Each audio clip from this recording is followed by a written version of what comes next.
So we should be back live. That's the beautiful business jet we're going to use today. Prague. Let's go to Prague. Shall we do this real time? Yeah, well, let's fly real time, shall we? And let's park here. It's a real weather.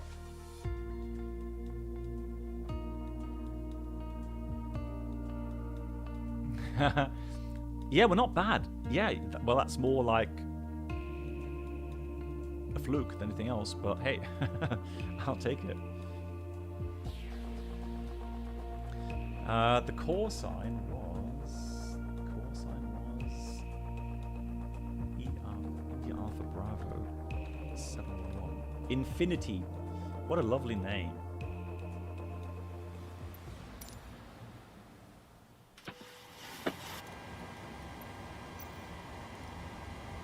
So real. Oh, it's actually even darker than that. I thought it's going to be light.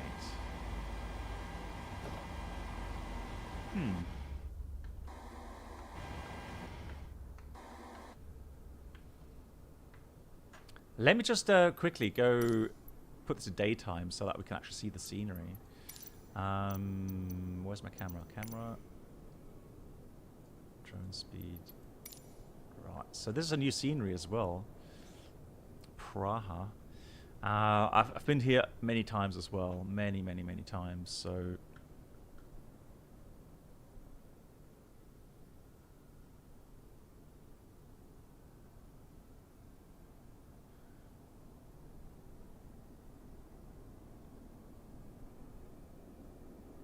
is it not a business jet? I thought it's a business.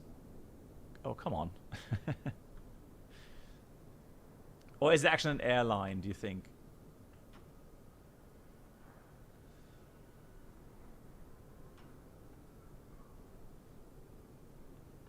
It's so weird when you see these terminals here in this, you know, and you've been here many times in real life. It's just so weird because we normally arrive here and we disembark here to check in our luggage, and then we go through security, etc., then to the gates. And it's always a pretty long walk here, so that's interesting. Hey, Solowings, how are you doing? Good, so let's go back to real time.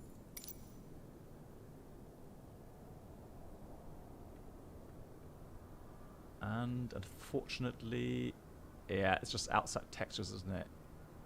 Oh, no, it's not. So part of an interior, but not much though. A lot of it is just simply textures again on the outside. Okay. Bodo, when I asked, so it said, where do you see the actual? Okay, so if you go to weather and click on this button here, and then select the airport of your choice there, Prague, then you get the actual weather conditions.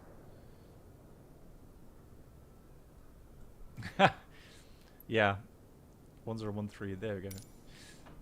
Okay, so this is actually a normal aircraft. Oh, this is not business jet.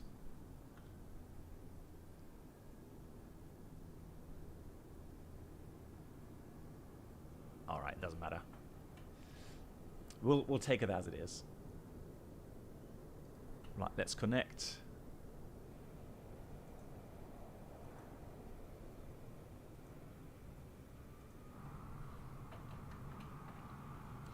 Ooh, nice. Got a Wizz Air right next to us there.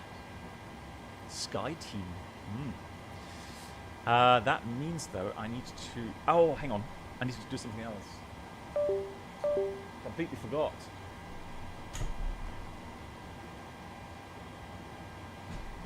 We need the other controllers. We need the yoke.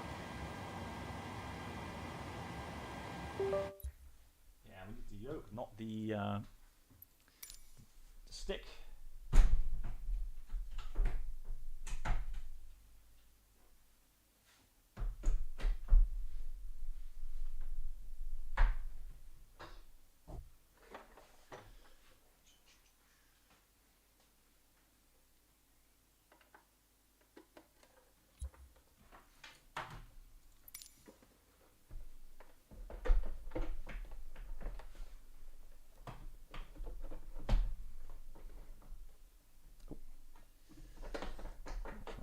cable in here, trapped in there.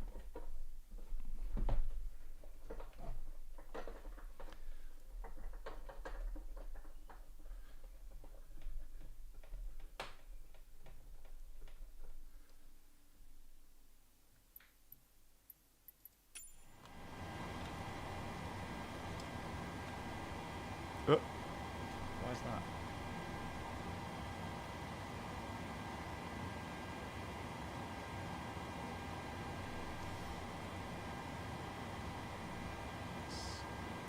So where's my... There it is.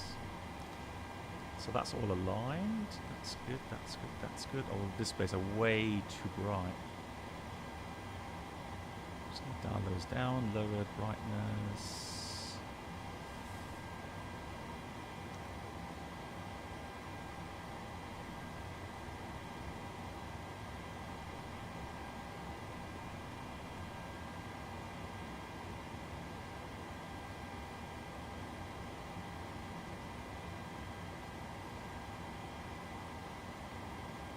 There we go.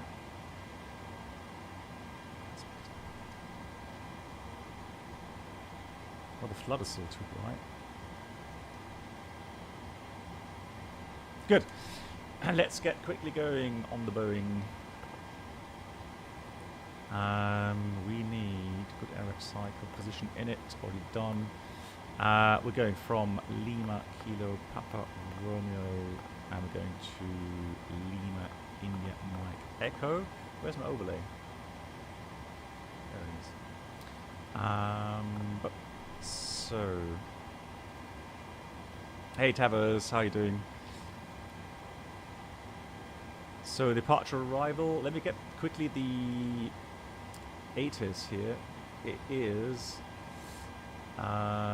information Oscar, and we've got 210 at 7. Kinich 1013, so we can leave that as is. Just going to set this to hectopascals.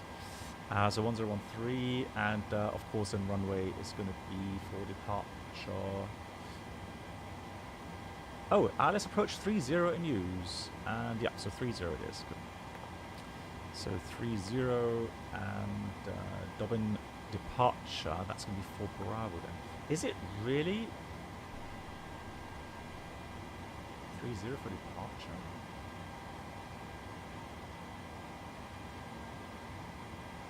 Okay.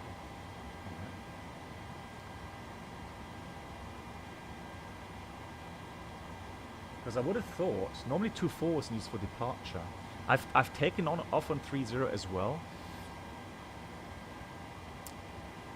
So they have works on. Oh, let me just check the NOTAMs then. Let's have a look. So NOTAMs, it says we've got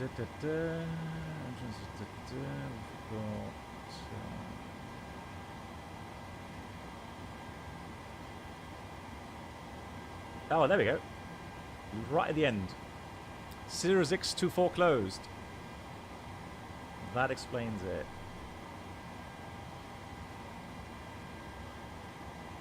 That explains everything. Cool. So 30 it is. Then we're going to depart on the Dobbin 4 Bravo departure.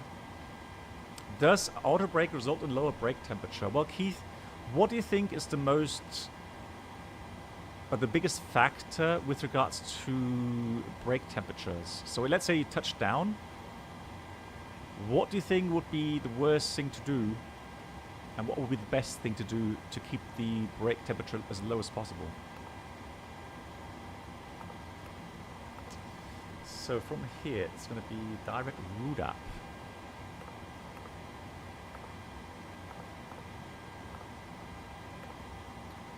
Then it's going to be Papa 3-1, dorsal. Actually, no, hang on. Do we have another? No, we don't. So dorsal. Oh, anyone else here? What do you think would lead to higher temperature on the brakes? Oh, come on, dorsal. Man, come on, write that correctly. Dorsal. There we go. blimey. Area. Yeah. So MCK obviously says something very important there. So let me ask you this then. So which braking means should be prioritized at higher airspeeds?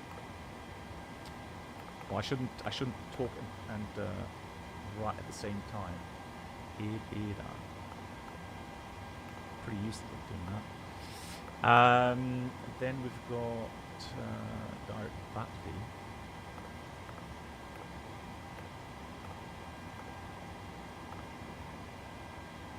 Yeah, so yeah, you guys are getting the right idea. So what I'm trying to say is, at higher airspeed, the aerodynamic braking is obviously a lot more effective than when you are at slower airspeeds.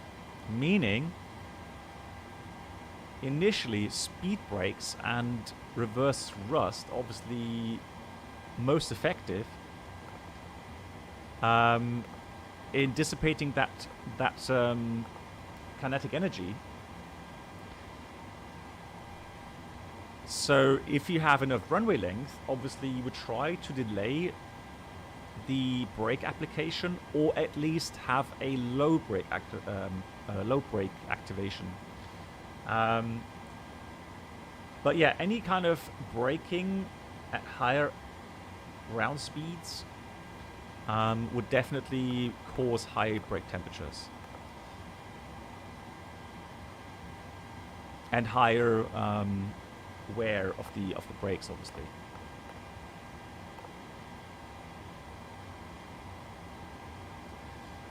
So how does that translate then to the real world? Well, in the real world, we'll work out what our requirements would be depending on the conditions, weather conditions and the aircraft weight, etc. And then we would get a value for auto brake low, auto brake medium, and max manual braking. With those values, we can then go in and determine where we want to exit on the runway. Is a long backtrack required or taxi back required? Are we late? Are we early? So there's a lot of things going into these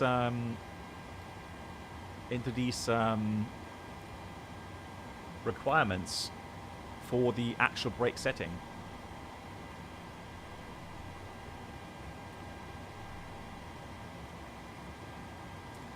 Yeah, but I mean, as you slow down, obviously the spoilers and the sort of speed brakes and the reversers will get less and less effective. And then when you slow down further, so below 70 knots, you're obviously starting to get problems with FOD. So you should try to avoid that as well. So yeah, at some point you're going to have to use brakes, so the brakes from the wheels.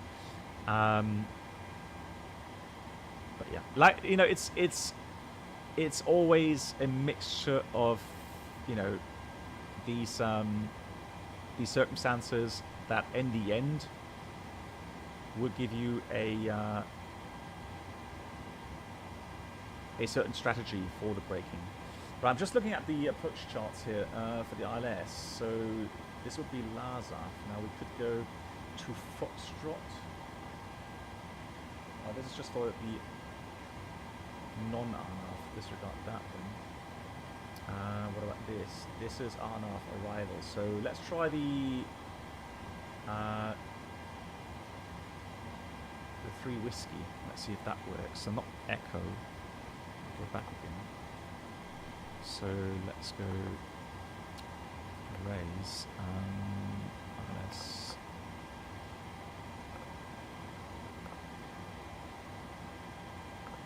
Zulu to 8, and we said we want 3 whiskey. Oh, we can't do it. Hang on. Oh, you're becoming like LKIP disregard.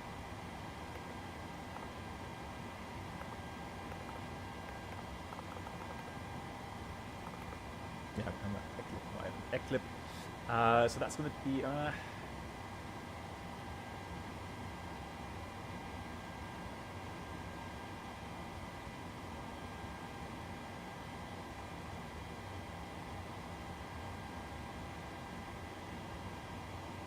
Trying to find the right or a good arrival route.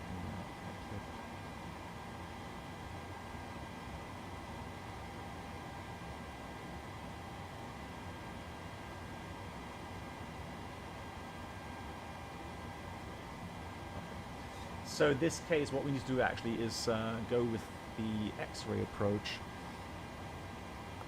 So we're going to use 28 X-ray, and then we'll use the start. Oh no, hang on, we've got another one. Oh god, there's so many arrivals. Italy, driving me crazy. So this one will take us around and put us to Tixum. And Tixum, we could do, yeah, we could do this approach. All right, let's do this then. Right, Zulu approach it is. Good God. And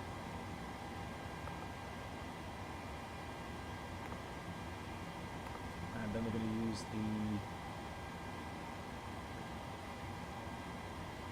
this one of this approach. So it's going to be the 3 Echo. As I said, 3 Echo. I never said anything else. Transition Tixum. Execute. Good God, this is like pure science. How to make aviation complicated. Good. So routing is in. Now for the weights.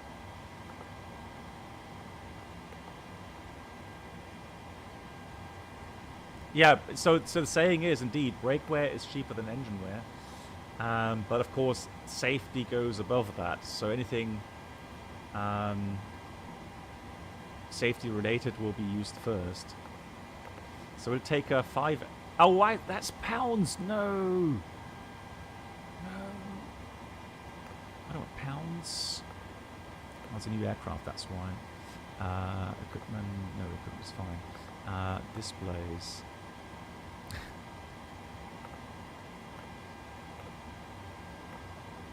Track it up, no.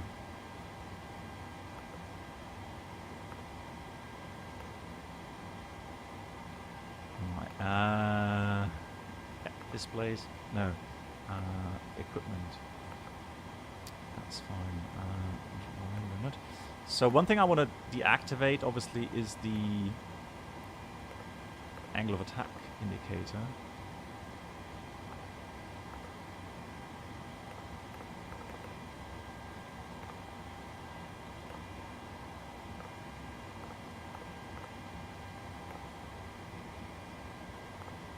Page 9 of displays. Okay. Hang on. Carbon.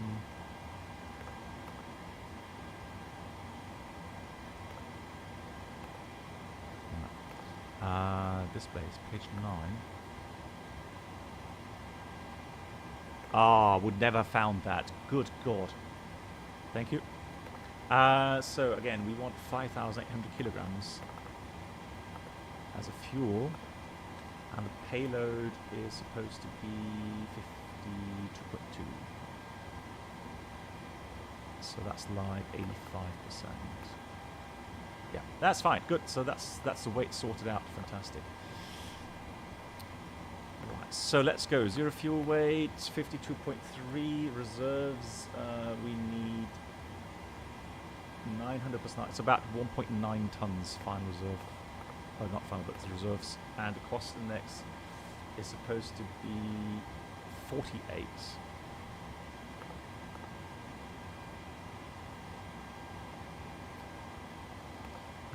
Is LNSP to state that they select... Yes! Yeah, the reason why they say that, MCK, is, well, you probably know, is because of habits.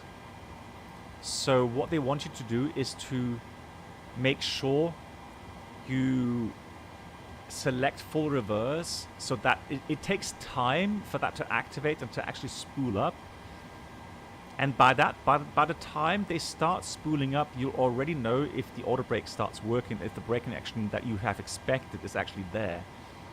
That's why we always select full reverse initially, and then when the braking effect is there, we already then put it back to idle reverse if that is briefed and calculated. 250 at 30 for the cruise winds initially. transition here is...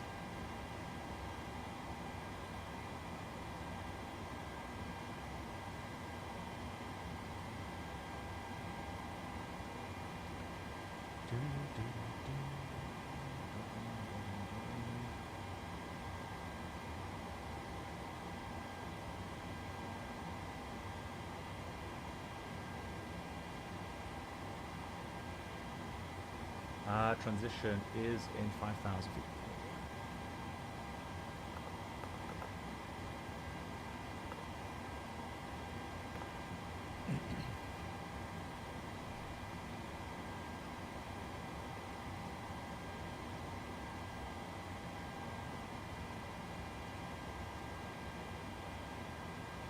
Yeah. Cool. Let's do just 45, long runway, takeoff, flaps 5, CG is 23.5. Let's take those speeds, 133, fantastic. Departure route. Actually, let's get the clearance first of all. 3455. 34 before they close.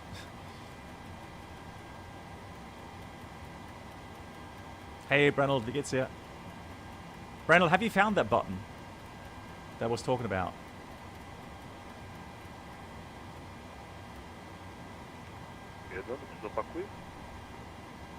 Scatter Pitback 2, pojďte po Go, Juliet, 21 Alpha. Go, Juliet, starting by Alpha, schedule. Tower, good evening from Infinity 711. Information Oscar, request clearance to Bergamo, please. Breaker runner 6, Bravo Victor, wind 200 degrees, 8 knots, runway 30, cancel. I love that typical accent here. That's so cool. Infinity Air 711, Roger, good evening. Information Papa time 01, clearance 1013. Infinity Air 711 is cleared to Milano, Bergamo. Open for Bravo departure, initial climb altitude 5,000 feet, score 1,000. Infinity Air 711 is cleared to Bergamo. Dublin for Bravo departure, runway 30, climb 5,000 and squawk 1,000. Infinity Air 711, back correct. Start approved, please. Start approved, thank you. So start is approved. Long final for runway 1,000. Passenger X-ray, continue Good. approach number 2. Right, APU.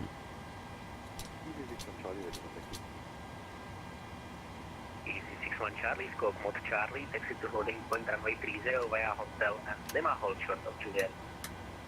Right, let's get the heating on here. Taxi to runway 30 via hotel Lima and hold short. Okay, so guys, anybody else found if you disconnect the autopilot, you get the Whaler. Isn't it for the cancel of the Whaler you click this? I mean, I have...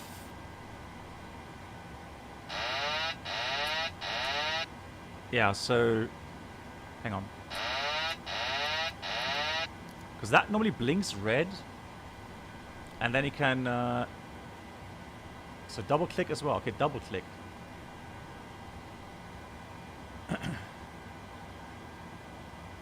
Yeah, so the thing is, if you have double click, what you should not do then obviously is match that to autopilot engage, disengage. So when you press this for the second time, you re-engage the autopilot. Sierra Romeo X-ray, winds 200 degrees, 8 knots. Well, normally here that gives you that blinks normally when you have the autopilot disconnected, and you can click on that.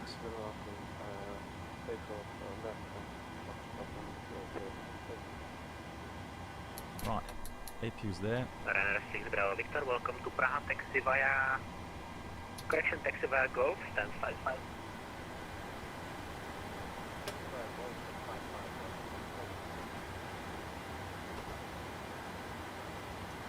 Good evening, so 5,000 feet it is. Good, departure route is as expected, the Dublin for Bravo departure, 5,000 feet. evening, continue. So the Dublin departure takes us 303 track to Papa Romeo 813. Turn left, Papa Romeo 814, 817, then to Dublin, all correctly programmed.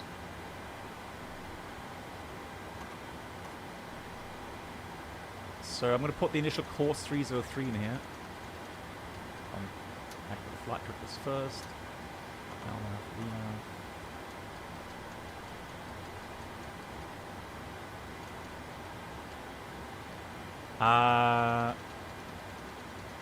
Yeah, I know. I get a heart attack every time MCK when they switch the APU generators on bus.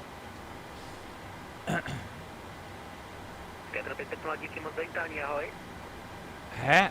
No, Brown, that should have a click spot. Come on. Surely. Is your viewpoint too far back? That is blocked by the seat or something. Left now. I mean, it is there. There's a click spot for sure. Thank you, break, Oscar Echo, Delta Lima, Papa, winds 200 degrees, 8 runway 30, clear to land.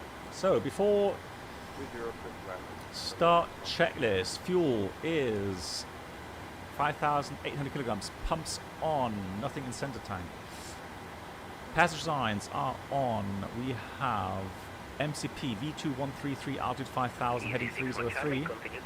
Takeoff speeds, we have V1 127, VR 128, and V2133. CD pre-flight is completed. Aileron and rudder trim both 0. And the taxi takeoff briefing completed. So let me close the doors.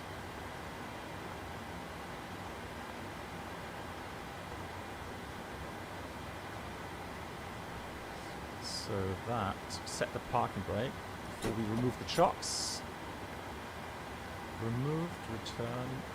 No, yesterday I did 2 flights on stream. Oh right, they were closing. Fantastic. Cool. Continue final runway 30. So we are cleared for start. I'm going to put the packs off here. Before start to the line was completed. Before start below the line. Flight deck door closed and locked. Doors are closed. And the anti-collision light is on. And Sierra Romeo X-ray winds 20 degrees. Engine start. Touch and go runway 30 after touch and go level and trending. Yeah, but that's okay here at the moment. MCK.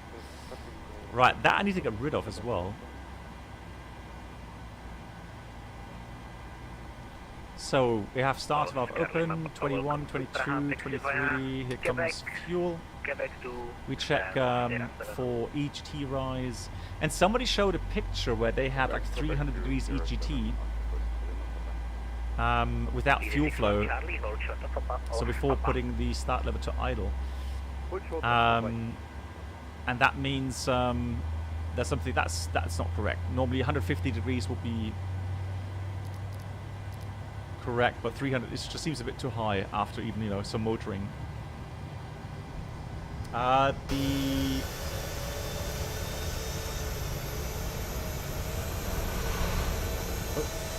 we had a cabin there.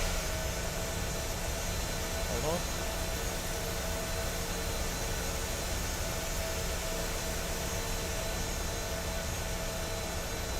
Lol, we do have a cabin.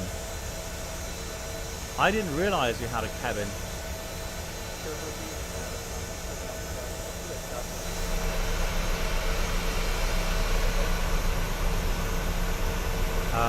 Registration.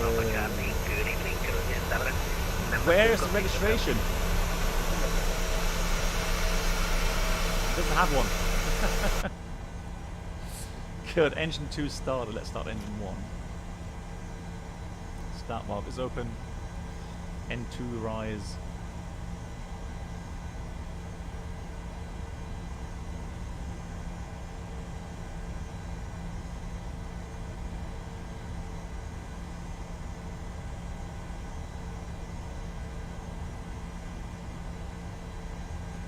We've got 26.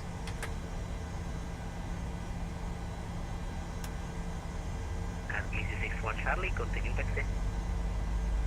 Continue taxi. Yeah, but just as Infinity Airways. It doesn't have a Sierra Romeo X-ray, traffic A registration. information. Lufthansa Airbus A319, flight runway 30, altitude 3,200 feet, report in sight. Seems high for idle. You're right. Hold on, please.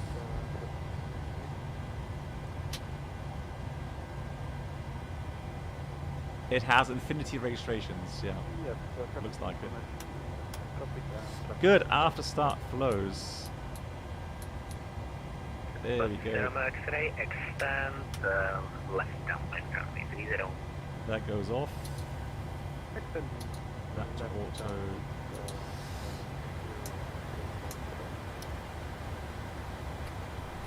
And Sierra Romeo X-ray for the information. Flaps to 5, and let's do the flight control check. Oh, Yeah, they left. can go right. Sierra Romeo X-ray, roger. Right, cool. After start, with vortex checklist. Generators on, propede on, anti-ice off, not required. Isolation valve is auto. Engine start service continues. Recall checked. Auto brake RTO. Engine start levels idle 10. Flight controls checked, and ground equipment is clear. Let's ask for taxi. But let me get the taxi chart up first of all. Infinity Air 711, request taxi. Infinity Air 711, taxi to holding point runway 30 via Hotel Lima. Hotel Lima, holding point 30, Infinity Air 711. Good. Sierra Romeo X-ray, traffic on final Airbus A319. The wake turbulence category medium with on separation, continue to final. Right, we'll ignore that. Yeah.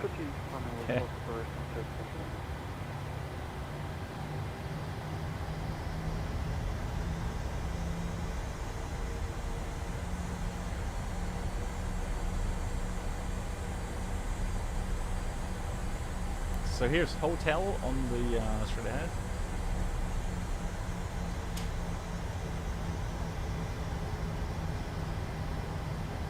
Here's a brake check.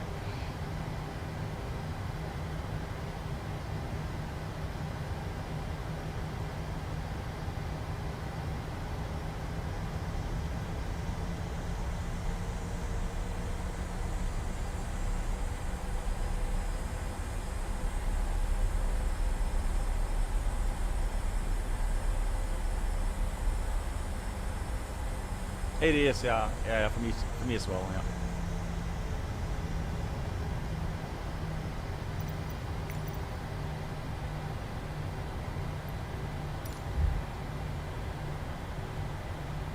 So Lima to the left. Sierra Romeo X-ray, reduce minimum approach speed, expect late landing, clearance.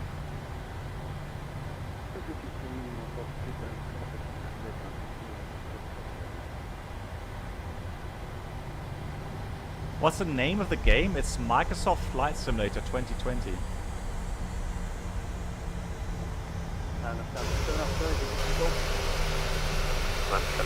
Thank you. Preparing step up Sierra Romeo X-ray went to correction 180 release 6 knots runway 30 request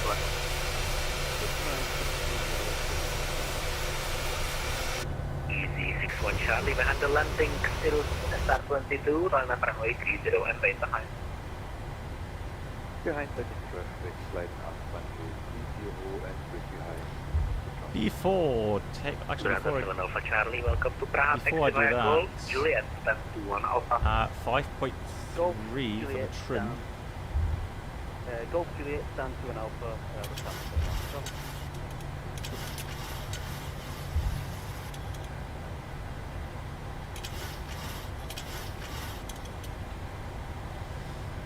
Do you think it's the best aircraft until now for Microsoft? It depends on your preferences. I mean, what's positive is to see that the VNAV, LNAV and the Autopilot seems to work fairly stable. I've not heard many complaints.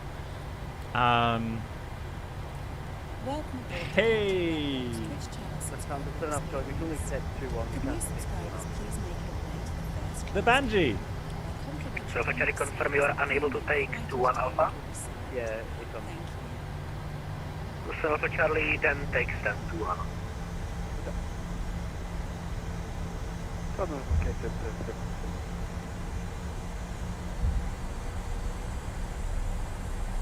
The Banshee, thank you much for 4 months now. Hey Blackbox, how are you? Chat, share some love for Blackbox. That's really kind. Banshee, I'm doing well. Easy 6 How are you doing? Charlie, wind 18 degrees, 6 knots, runway 30, before takeoff after departure, contact. Prague radar 127.575, bye-bye. Easy control clear for takeoff runway 30 and after takeoff contact 127.575.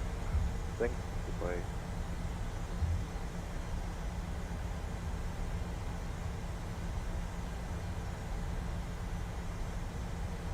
For me, the floodlights are still a bit too bright. There Attention all stations, Rosnia Tower is closing. No! Contact Prague radar frequency 127.575. Have a very good evening, thanks for coming, bye-bye. we go. All the best, thank you. 127.575. Thank you for the control. Have a good night. I'm just going to taxi to the holding point, then we'll contact the approach. Welcome aboard the Captain Black Box. Twitch Hey, channel Eternal, subscribers, thank you. please. 5 For months new now, wow. subscribers, Please make your way to the first class cabin, where complimentary drinks, snacks, and premium flight entertainment will be served. Already 5 months. Blimey. Yes, who's yeah, good. English language, yeah. Thank you, Mark. So Eternal, thank you much for the 5 months. Oh, I didn't know there was a button to show I'm still subbed. Very cool. Thanks for all the content, Captain. Well, thank you so much for supporting. Eternal, I hope you're doing good. I hope you, Eternal, what in Banshee, what sims are you using? Are you actually using Microsoft Flight Sim yet?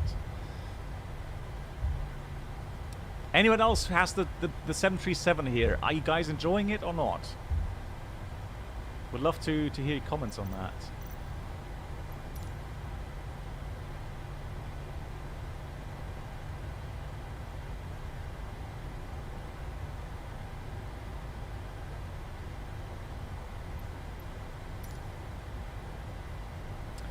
You enjoying it? Does the aircraft roll nicely? Yeah, I mean, if it's like going uphill steeply, you're gonna have to add some power, which sometimes is not quite accurate, but all in all, I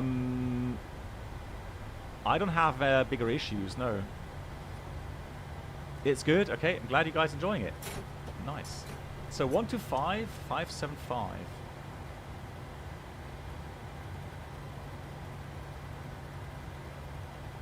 Christian also very much enjoying it. A bit jerky doing cruise and turns, okay. Yeah, the only thing really that bugs me a bit is the ground.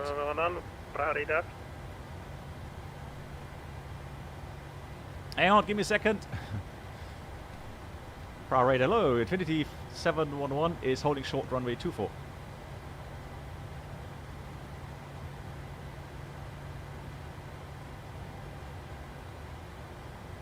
Oh, 127.575.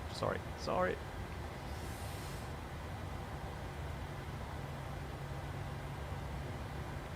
Yankee Alpha Papa 25990, descent altitude 4,000 feet. So before takeoff, flaps 5, green light, and trim 5.3. How can you see it? No, you can't really see it that well exact. So, Prague radar, good evening from Affinity Air 71, holding short runway 24. Infinity Air 711, hello, Prague radar. Line up runway 30, clear for takeoff, wind 180 degrees, 6 knots. Line up runway 30, cleared for takeoff, runway 30, Infinity Air 711.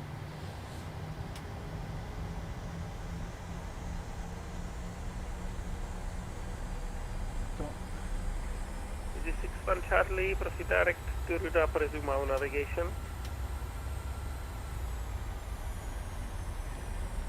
Approach sector is clear.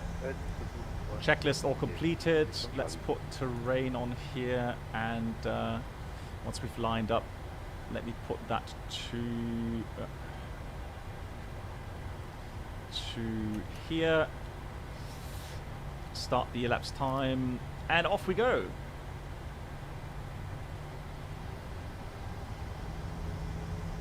Yeah, we were like really going uphill there. Forward thrust on and N1 Toga.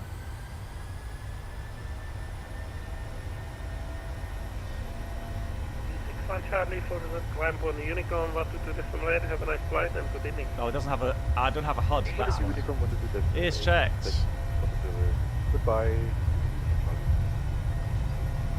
Wow, that runway is way too slopey. Rotate.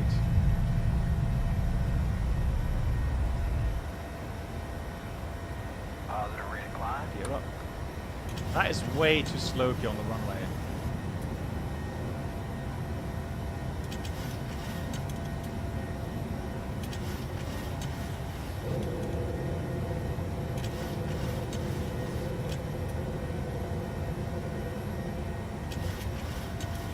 So, LNAV, VNAV speed. Let's get the pitch down a bit.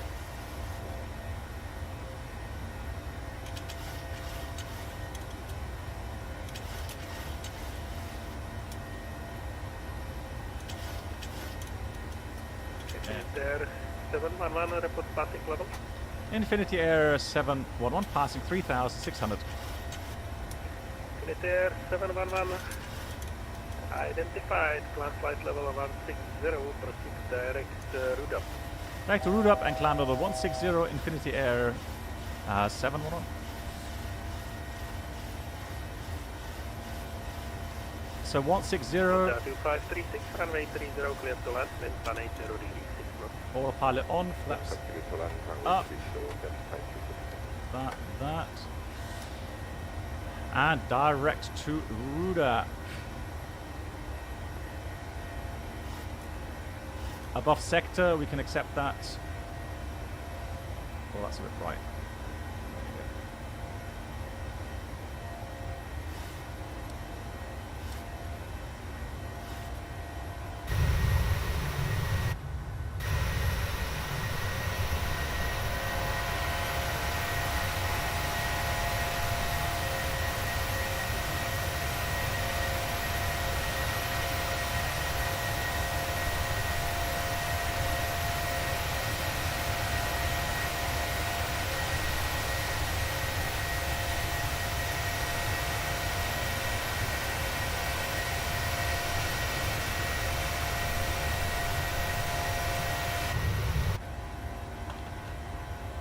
Passing transition, standard 7.6. The brake temperatures?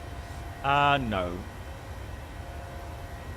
In real life, yeah, you would have a little rise there for sure. But I don't know how sensitive these indications are. I mean, in the Airbus, they actually, you know, show even the lower temperatures like 20, 30, 40 degrees. Wow, this thing is climbing really fast. Infinity 711 for the RTC monitor Unicom to the simulator. Have a good evening. Goodbye. Wanted to estimate. Thanks for the service. Good evening, Infinity Air 711. So 22.8.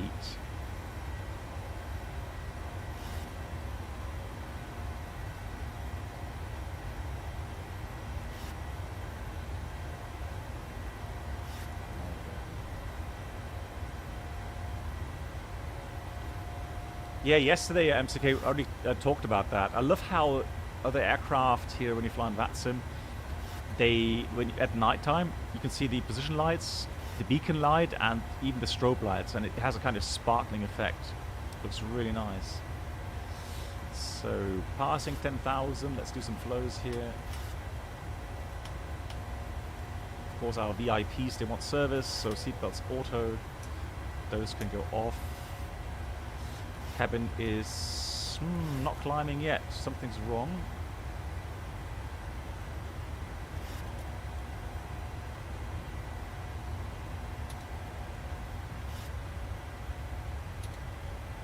That's all on, isn't it? Okay.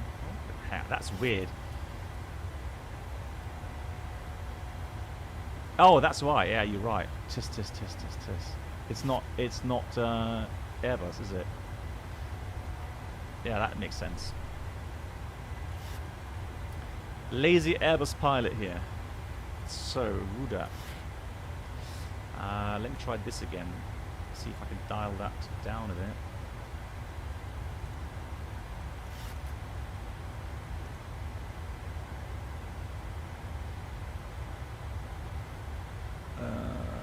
Inbound.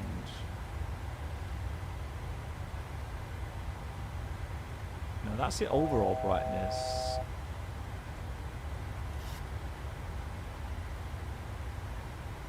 I just want to dial down the brightness of the terrain.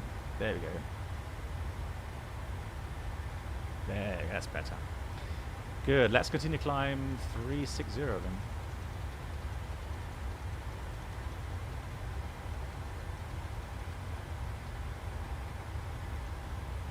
N1, LNAV, VNAV speed, 360.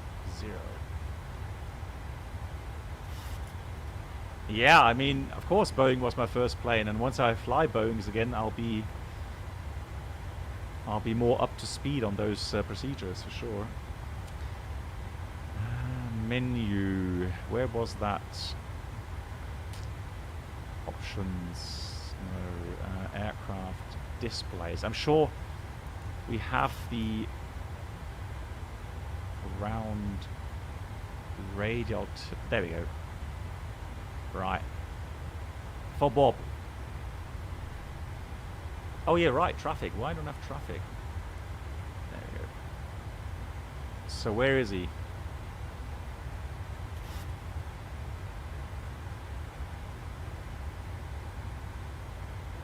Don't see him.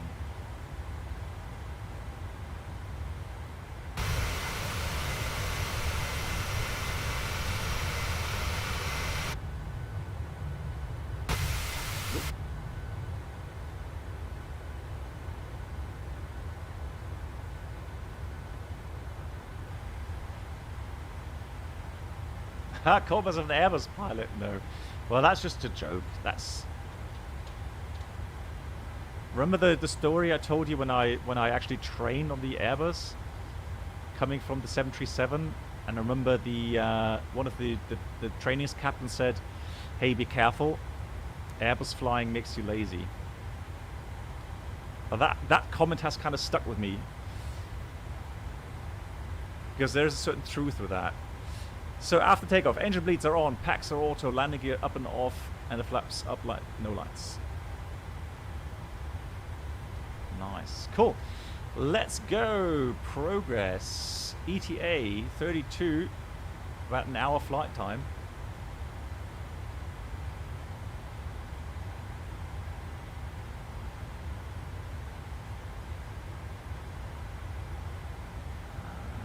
Let's have a look.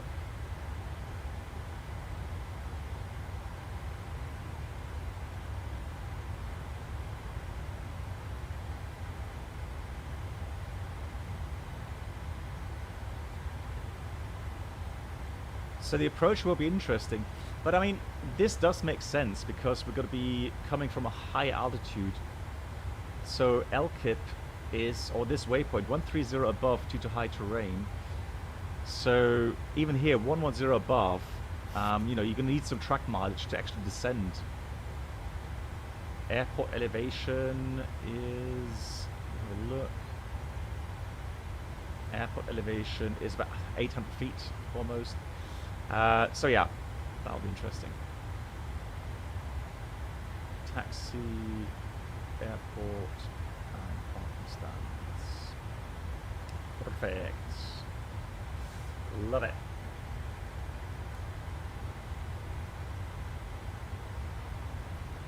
Yeah, Swiss Tony, I agree on that. But that's a good reminder, actually. So, oh, now we see him. MCK, look at that. Just coming into view here.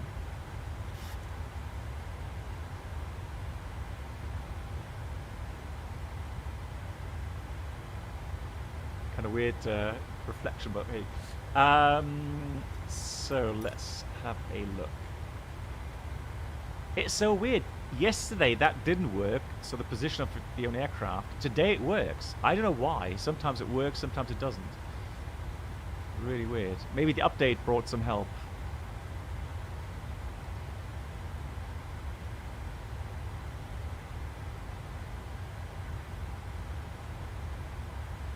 We are flying through Austria, so maybe... Yeah, we got Vienna Center online, so maybe we're going to get some more control there.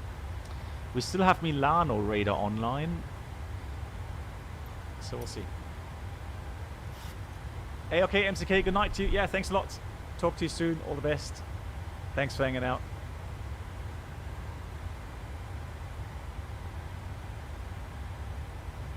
Okay, so let me just check something, Brenold.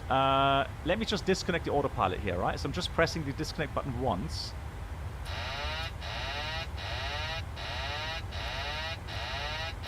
No, you're right. Oh, there. Oh, that button there. Sorry, it's not the middle one. It's the left one. Hold on. Autopilot on. So pressing it once.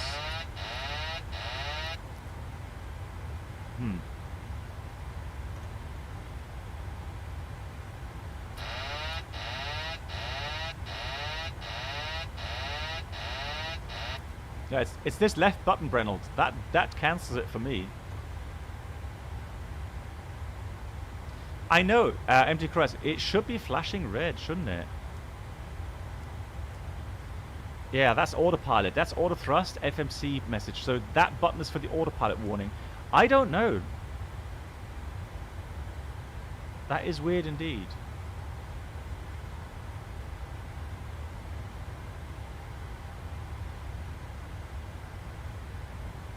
Well, I have it bound, Brendel, just like I showed you.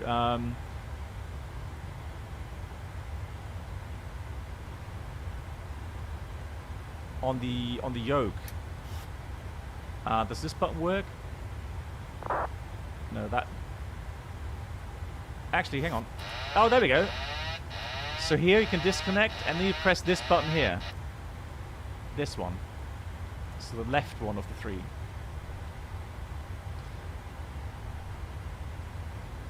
It only flashes when uncommanded. It could be the case, yes. That could be the case. Is the landing light brightness realistic or too low? Well, no. I mean, they can be fairly bright.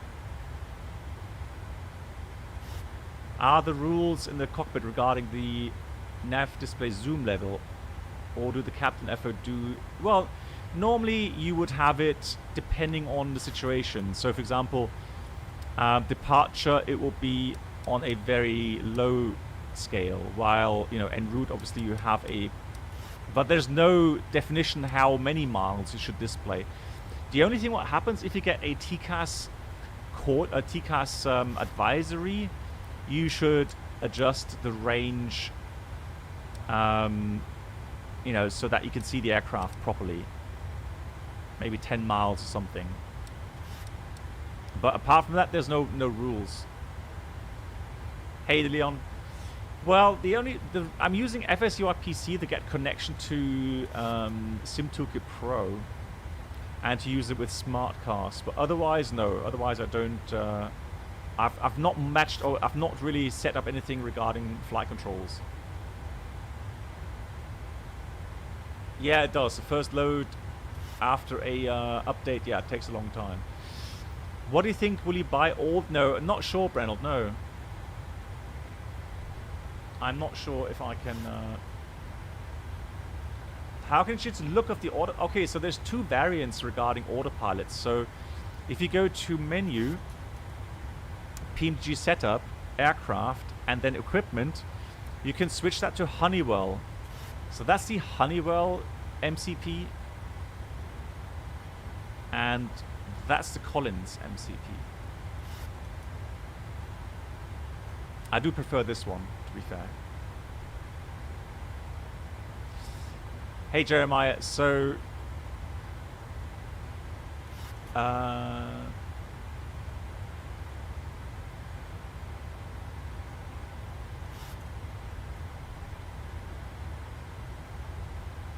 is it me or taking it a bit more challenging in Microsoft when landing? Is it?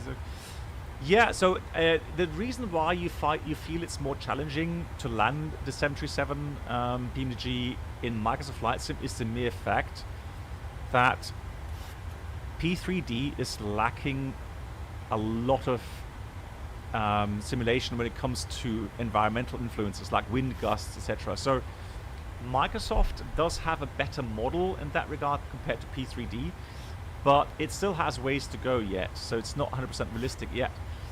But yeah, people will find that, especially when it's windy, the 737 here is a lot more challenging to land. Yeah, I think so too, Sapphire.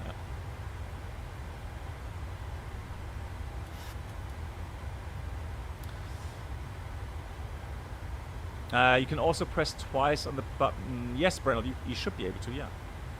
Yeah.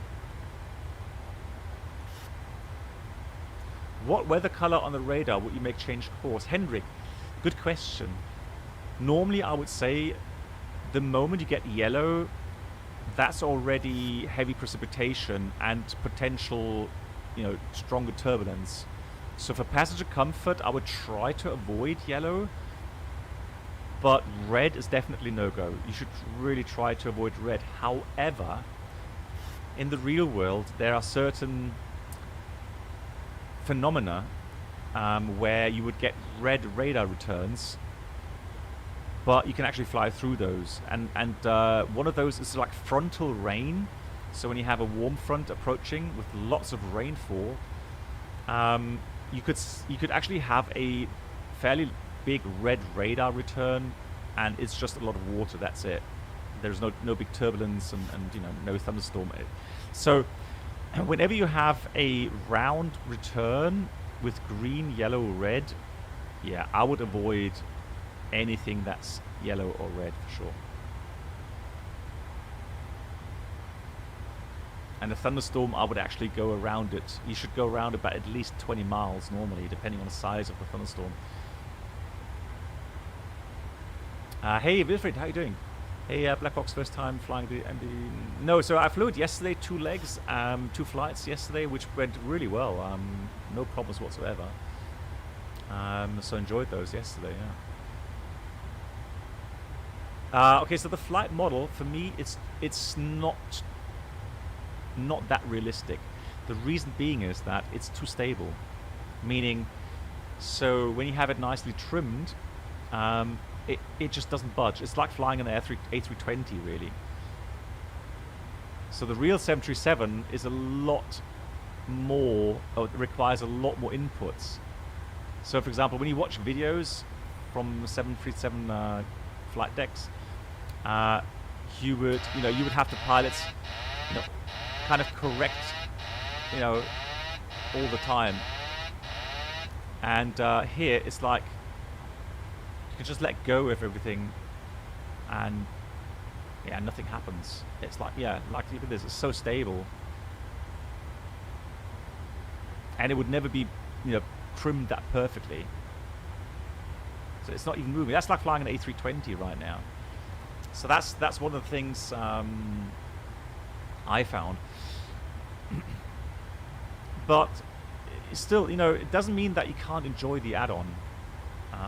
Like yesterday, I tried to emphasize. But why is it not going? Hang on. Why are we at 34,000? Hold on. Oh, that's why.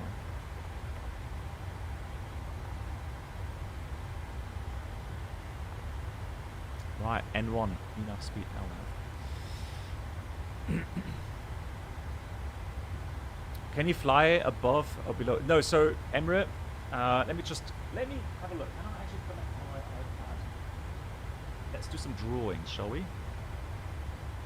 It's been a while, hasn't it? It's been a while since I have actually drawn something.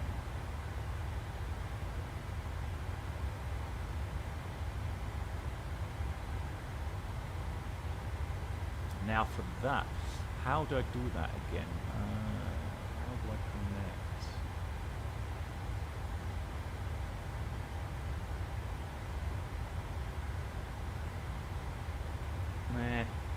Hold on.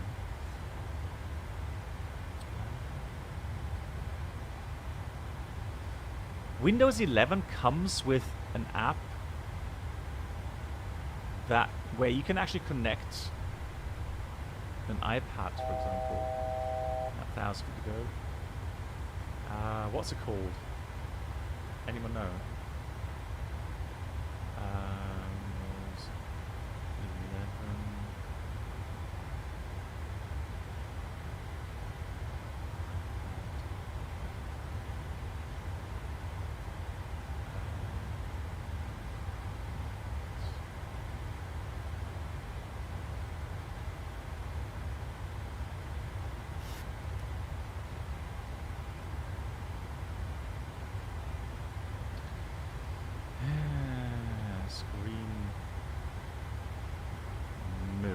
Oh, there we go. So, it is... Is it... Oh, airplay. Hang on, no. What's it called? Paint... No! Hang on, it's called... It's called... No, airplay. There we go. Airplay. Screen room. There we go. So... let me go ahead and know that.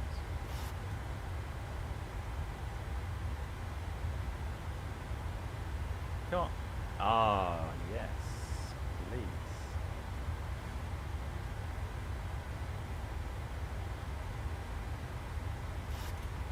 Ha! So, thunderstorm. Let me draw a nice thunderstorm here. So, obviously we have a base, right? Then we go and have a ambus, or anvil as it's called in English. So that means that the wind is coming from this direction. Alright. Oh, actually, hang on. Right, let me just do that again. So we've got your thunderstorm. So there, right? So why shouldn't you? Why would you have 1 FPS in Microsoft Flight Sim? Henrik, yes, I've flown 8 years or almost 9 years 737, and I've flown 8 years in the 747 now. So, why should you not fly above or below a thunderstorm cloud? Well, the reason is the following. So you have obviously cold air dropping out of the cloud, including hail, rain, etc. So flying below a thunderstorm could give you some really bad wind shear. Alright? Wind shear. So that's definitely a no-go. What about flying above a thunderstorm? So let's pretend you can fly, 41,000 feet, and you're flying along happily up here.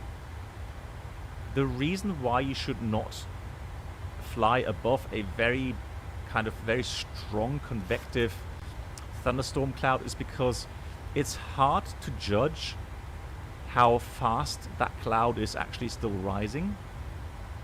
But since the air, so hot air rising very quickly, cause what we call a bow wave. So we actually have these kind of waves above the thunderstorm. So when you try to cross that, you will get, heavy turbulences.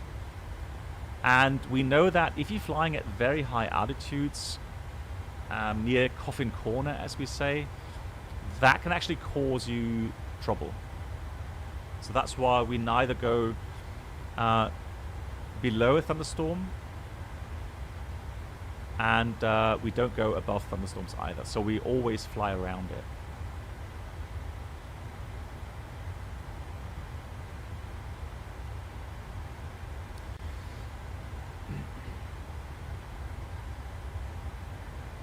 Yes, exactly. So below the thunderstorm you have hail, right? So hail, which could cause issues for an aircraft, but more problematic is the air masses pushing you down. So having the wind shear. So what you would find as well, the reason why it's dangerous at, near the ground, is the air actually will, so let's say you have the ground here. Well, as the air masses fall out, obviously they will go ahead and hit the ground and just be deflected that way. So as you fly through this, you will have headwind, tailwind, headwind, and then tailwind. So that's where it can get really dangerous. Yeah, so that's why you don't fly above or below a thunderstorm.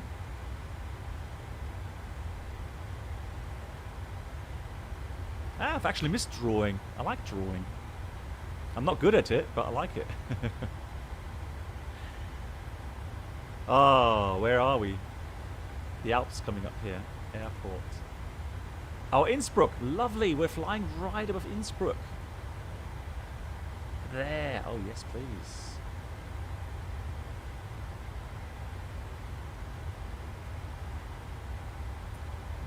Emre, pleasure. Do both yokes and 70 are physically... Yes. Did you know? Yes, that the device which allows you to break this connection.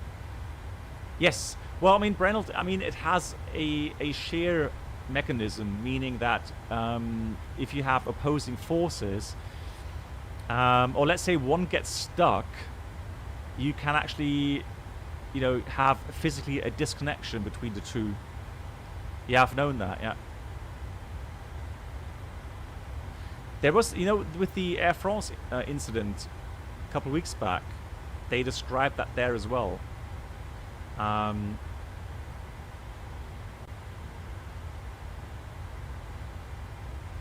Hey, and an example, we should cross the road to the left. Yeah, so that's also a good point. So let me get my iPad out again. So let me clear that up. So theoretically,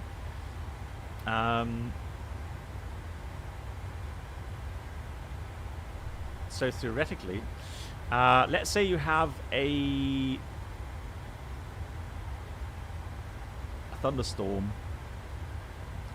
Actually, let's go. Yeah, let's go on ship. Right. So let's say you have, the returns of your thunderstorm here. And you've got the wind coming from this direction, strong wind. Well, obviously, you would try to avoid flying on the lee side. So you try to do that on the loof side. Is it loof pronounced in English? So you should actually try to fly around where the wind is coming from. Exactly. The reason again is because the wind will flow around a thunderstorm, and it can actually have turbulences on the other side. Right. So yeah, you try to avoid going this way because you do have turbulence. But if there's no other option, then that's just it. Then you just have to do it.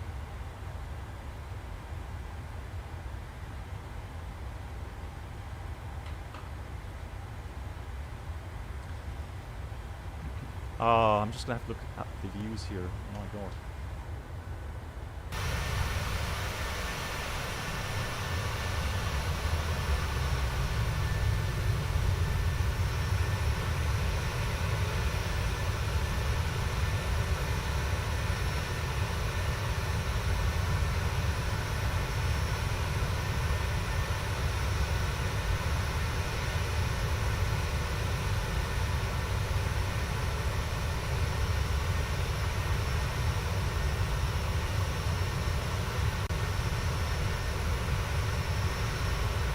And look, it's an aircraft. Right, transition altitude and transition level. Okay, let me do another drawing while we're at it.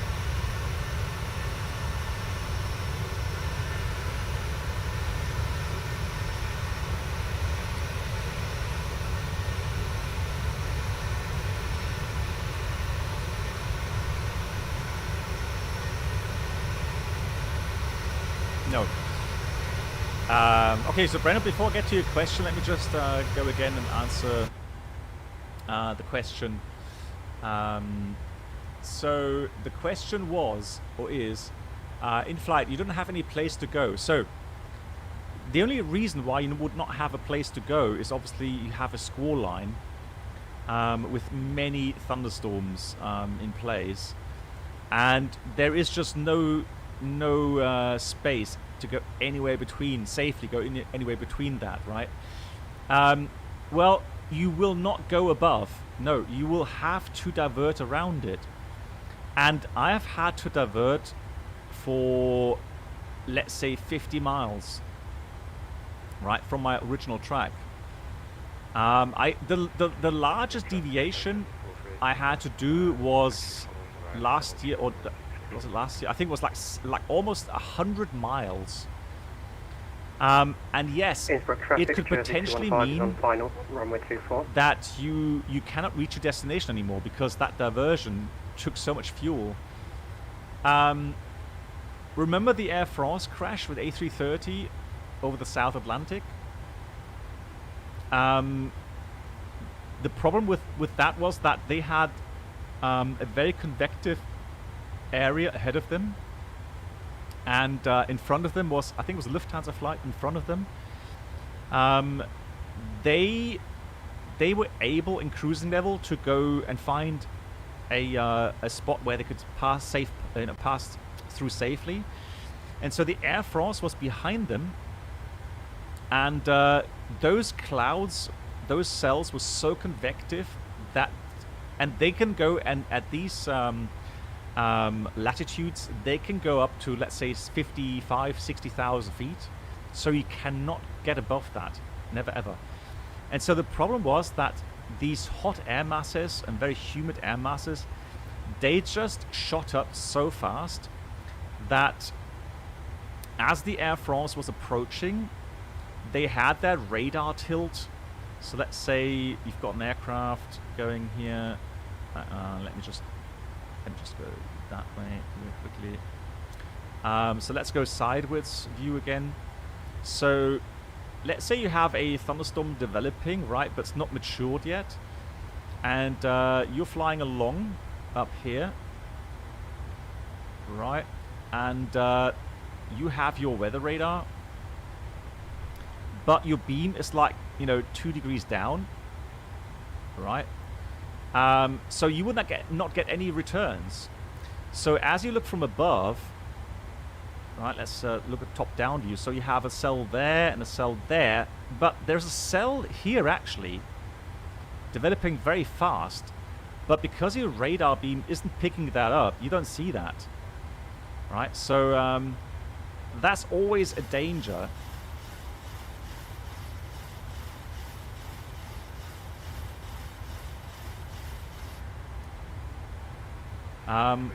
So that's always a danger with flying in cruise in a zone that's so convective. So what they did, they had their strategy. They just followed the 747 from Lufthansa ahead of them.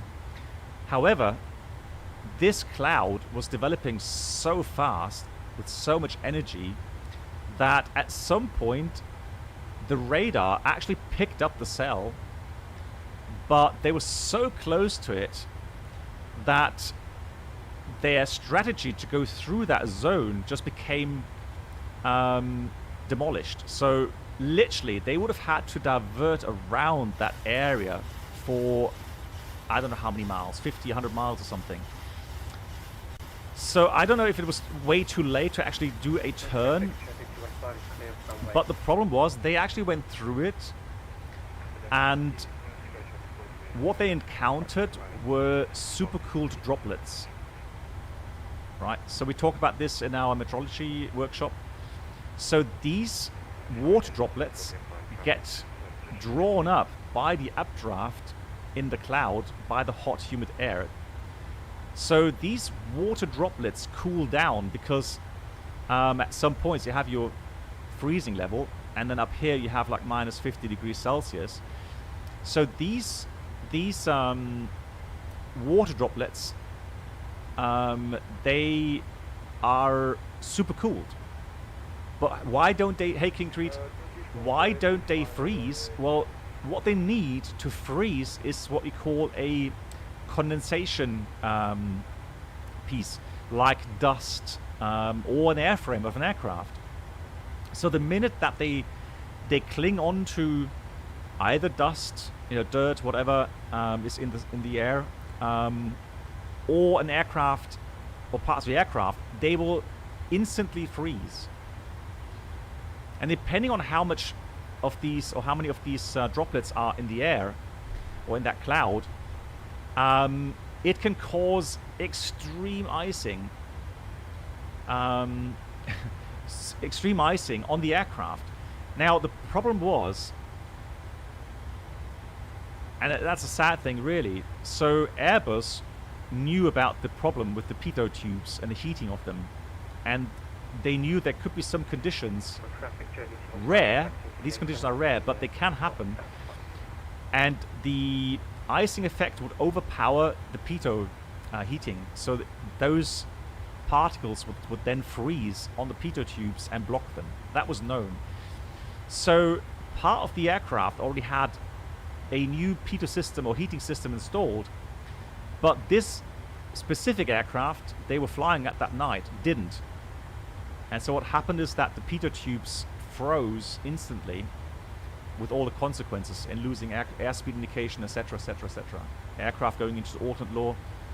They actually had overspeed warning, which pulled the aircraft up, etc., etc. Manual flight suddenly at cruising level. Turbulence for sure. So yeah, lots of issues they had. But yeah, that's the theory behind it.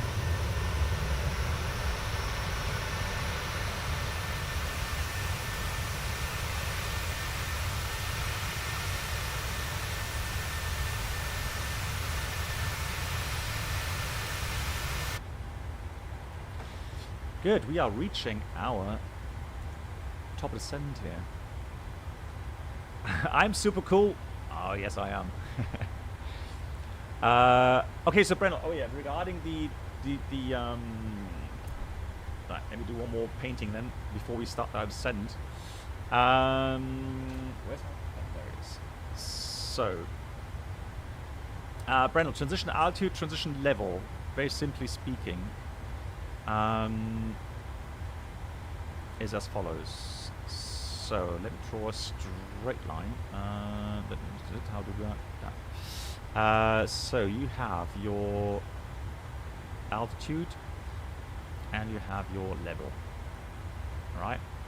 So when you depart, Brennelt, so when you take off and depart an airfield, right, you will cross that transition altitude.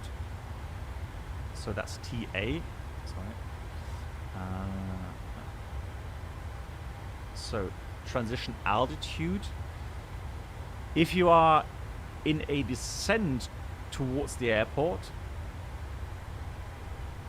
right, you have your transition level. So above transition altitude, you have selected standard 1013 2992 on the altimeter setting. And if you come from above and you are in descent towards the airport, you will then, at the transition level, you will switch over to the local QNH.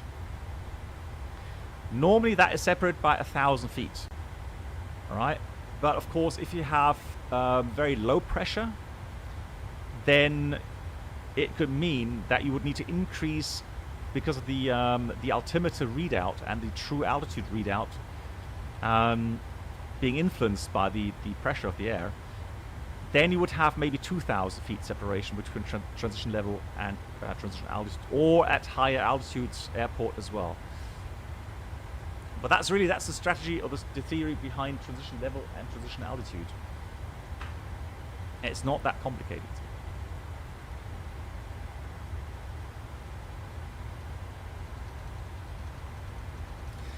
Good. Let's start our descent initially. 270. And let's go out intervention.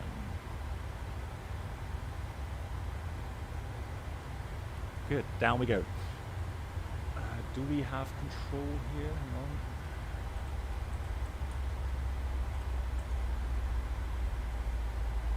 If yes, when do we get into that? Milano sector.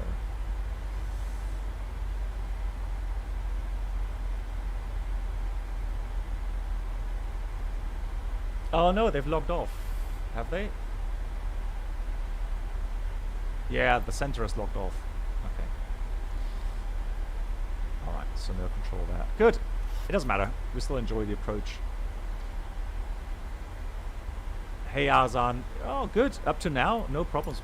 All good. So let's have a look at the approach real quickly. Oh, hang on. Autopilot. Henrik!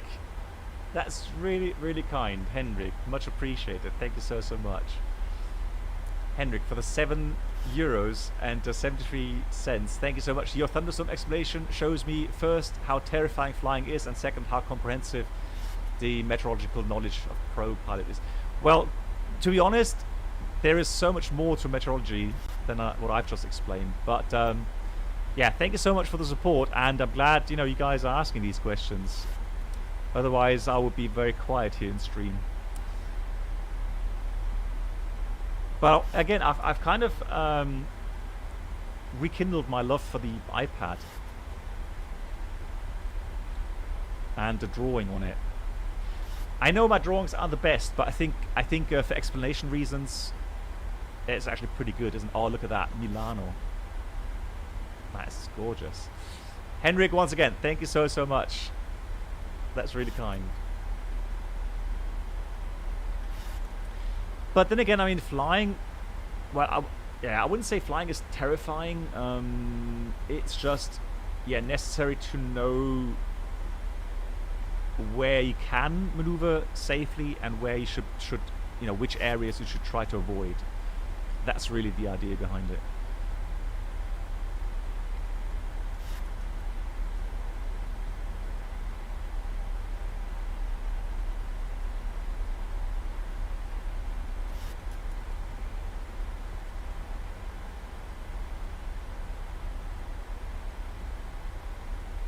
Okay, Brennel. Yeah, good. All right.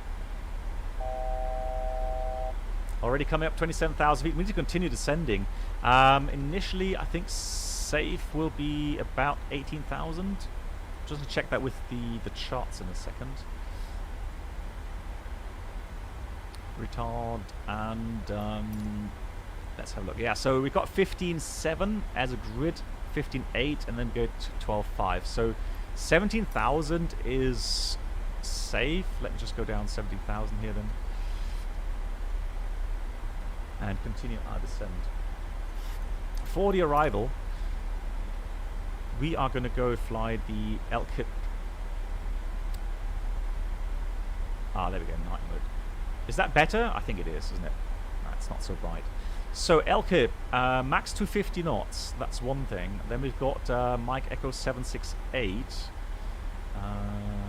Just move that here. 768. We have to have 13,000 above. That's correct. Although let me just put the forecast in here, and the transition level should be about 70 then. All right, let's put 070. It's better. Right, so 130 above. Then we go to Mike Echo 760, 110 above. Then we go to Bergamo 90 above. That's correct. Then we go to OC1, max 230 knots, and in between 6,000 and flight level 90. Then we go Mike Echo 632, between 6 and 9, max 220, correct. 628, max 220 with 6,000 above, and so on. So that's on the arc towards Ulven, all with the same restrictions.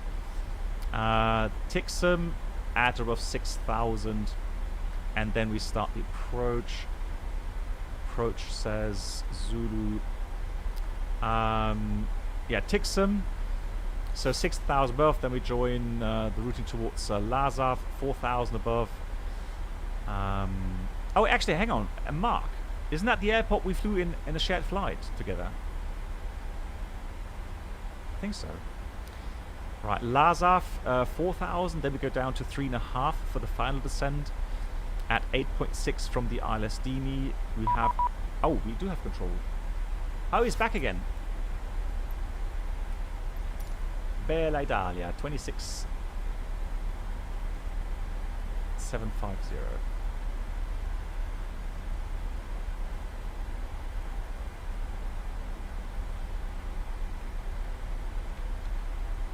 Milano Radar, buonasera, from Infinity Air, 711, we're passing 200, descending 170.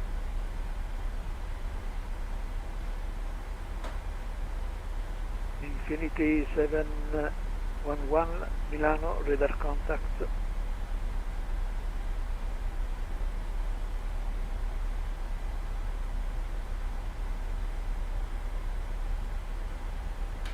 So let's see what... Covering 31 established, localize runway 35 left. Hello, John Board. 231, contact the tower 128.350, ciao. Contact tower on 128.350, ciao, grazie. Nice. Scaling 83, clear the vessel, So approach runway 35 left. Yeah, I think so, right? Yeah. In the 4,000 feet, We're doing... report established. Lima India Mike Echo. So 170 coming up. Alpine 34 Zulu Alpha, right at 320, clear So the Bergamo approach has runway 35 left. 2,800 meters. Right, 320 and clear the height of rain to the north and the east. Taro 262, contact the tower 118.1. Where shall we vacate the runway? 1181, Taro 262. Have a good night. We jet 159er, turn left heading at So, actually, after here, degrees. Charlie is 1850. 3602. So that's here. That's good. And Delta is a bit further than that. Okay, so let's go Charlie left off to the apron. And for that, I think Autobreak 2 will be plenty.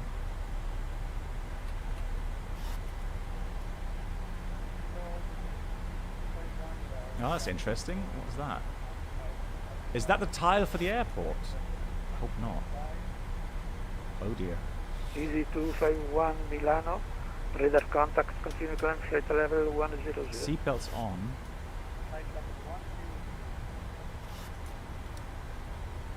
Infinity 711, expect vectors for runway 28, descend flight level 100. Expecting a radar vectors 28 and descent level 100, Infinity Air 711. Infinity 711, continue present heading. Present heading, Infinity Air 711. Oh, 216. That's why you synchronize your heading bar. Right, 216 it is. And we're going to go level change now. Tower 128, signal 350, Alpine 242 And level 100.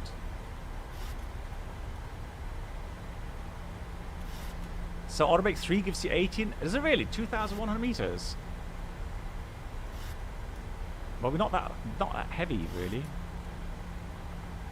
Okay. Fuel situation is as follows: 3.3 tons. We need 1.7. So we have at least a ton extra. So in case of missed approach, we can do a second approach. The alternate is going to be Linate. Weather is good. No threats.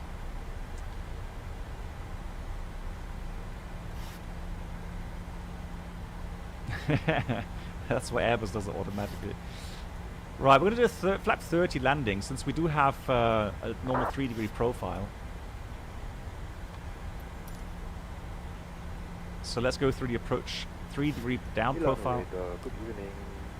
Glide slope is 2,440. Cross check here at the locator. Minimum cat 1 is 990. 61 Charlie, Milano, speed 270 knots, 4 less. You are cleared eclipse arrival for 28 expected vectors. Oh. Clear to XEB arrival and expect vector. 990 set for the minimums.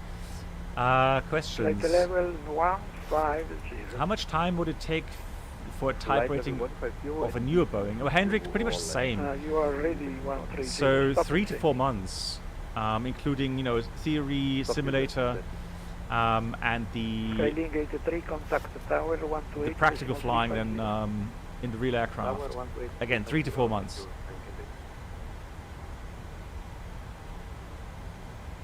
To jet 159, let's continue descent 5,000 feet. Continue descent 5,000. QNH 1020.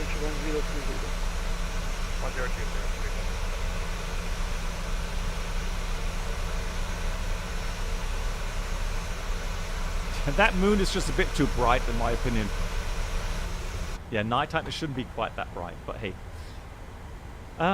What else? So for the approach, so minimum 990 feet. The missed approach goes 282 climbing 4,000 feet. So reach 1,300 or above at 2.6 Bravo Jet 159, Romeo Mike. So both we turn left, Cleared ILS to 36. max 185 knots, join radial 155 outbound Descend 3,000 feet. to Odamo, 3,000. and we're climbing 4,000. Good. Auto brake is 2 threats, high terrain to the north and to the east. Apart from that, let's dial in Bergamo, 1495. Completely forgot that.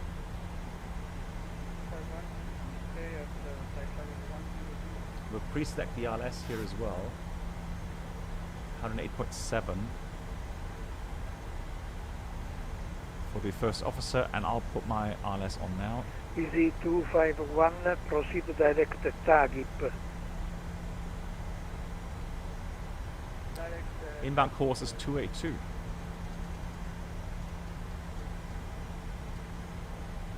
Right, ILS, not identified yet. 282, cool. 2,000, well, 15 feet to go. Infinity 711, left 110. Left heading 110, Infinity Air 711. Broken. Easy 61 Charlie. Continue present heading. Easy 61 Charlie, continue present heading and descend flight level 110. Negative. Maintain flight level 120. Flight level 120. Right, I'm just not sure. I just need to make sure that... sorry, just confirm the heading for Infinity 711. 110, please. Descend 6,000 feet, QNH 1020. Roger, heading 110, descent 6,000, QNH 1020, Infinity Air 711. Easy 251. Let me check flight the level 200. make sure we have the right one. Yeah, 1020 is confirmed. To eject 159, confirm establishment. Yeah, we're established to eject 159. Yeah, we can, yeah, sure.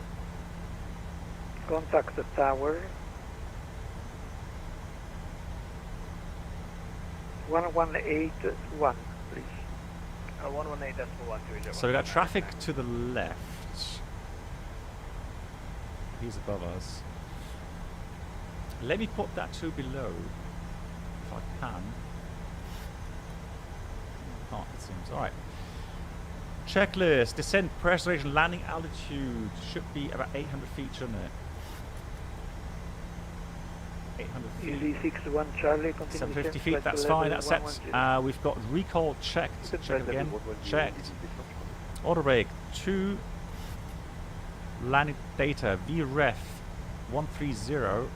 Minimum's 990. Approach briefing is completed. Altimeters 1020, 8860. Checked. So that's the approach check is complete. Next is landing checklist.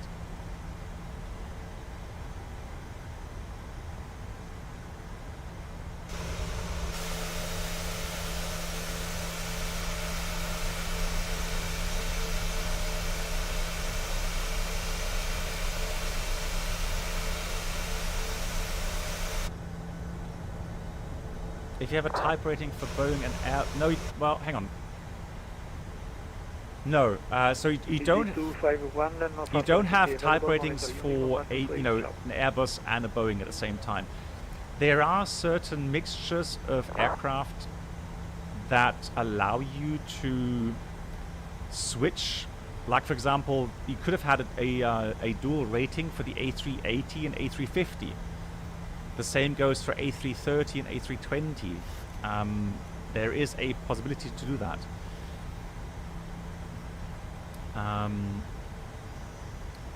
But you know, you would not have a Boeing 747 rating and an A380 rating or something. That does not work because these aircraft are way too different. Easy 61 Charlie, speed yeah, so 210 knots or less. Let me see. So we go final fix, and then it's the opposite radio, which is going to be 102. Let's see if I remember that. 102. Infinity 711, turn left heading 070. Left heading 070, Infinity Air 711. Is that correct? Easy 761 Charlie, continue descent 6,000 feet, QNH 10120. 102, invalid entry. Speed of 6,000 feet, QNH. Or do you just put 282 then? Oh, that's it. Okay. Yeah, thanks. So 6,000 feet officially, I would say below MSA, but according to contour layers, we are safe. So safe would be 4,000 feet here in this region. So wide area, 3,000, you add 1,000 for your safety buffer, so 4,000 61 Charlie, would be turn acceptable. left heading 060 degrees. Turn left 0 degrees. And we've got the ILS, Bravo, Romeo Mike identified. Oh, Jesus!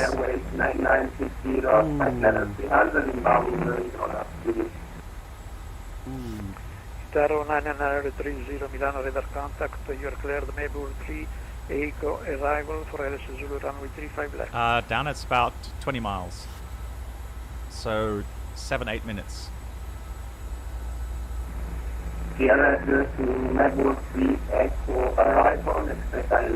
That is weird though.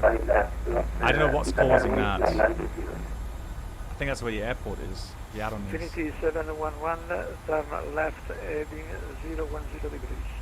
Descent 4,000 feet. Left heading 010, descent 4,000, Infinity Air 711. Good, so like I said, 4,000 is acceptable. I'll do that with level change, and 20 miles to go though, so I'll keep speed to 10 for now.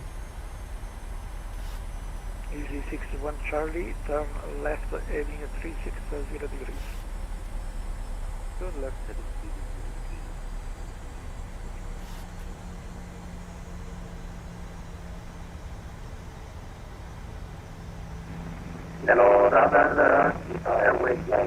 degrees. That's gone now. Now it's all Taro normal. 9930 descent, flight level 110 we're heading. Good, 10 miles to go. We need to lose about 2,000 feet. A bit more, actually. So that's 2,006 miles. Yeah, we're good on Infinity speed. 711, descent 4,000 feet, and turn left, heading 320 degrees, clear LS approach, runway 28, report established. Descent 4,000, heading 320, call established on the ILS Infinity 711. I'm just wondering, 320 4,000 feet may not quite work 100%. Let's see. Let's just do a slow turn here. Let's go approach armed, and then let's go to flaps 1.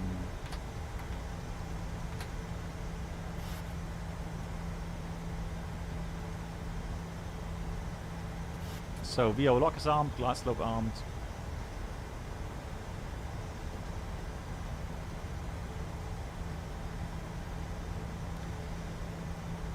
So the send point at a 4,000 feet is going to be...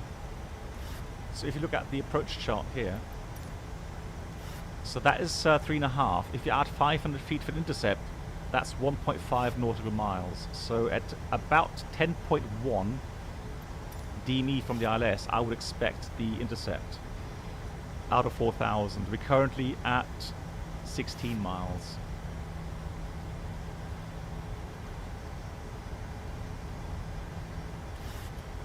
So there we go. I'll put those on already. Prepare for landing. That goes armed. Out the choir. Flaps 5.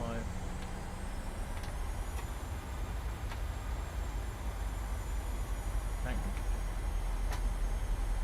Oh, no, hang on. Stop it. Stop it.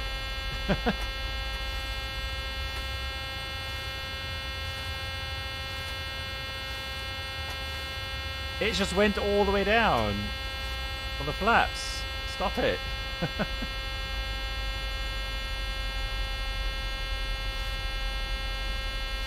Now I've got to find that bloody switch here. Where is it? Horn cut out. That doesn't work. It does. Right, we got the VO lock.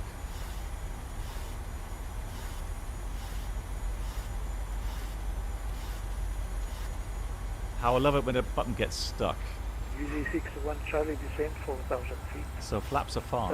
Last heading 320, clear there's approach runway 28, report establishment. Flaps 10. Descend 4,000 feet, left heading 320 and report established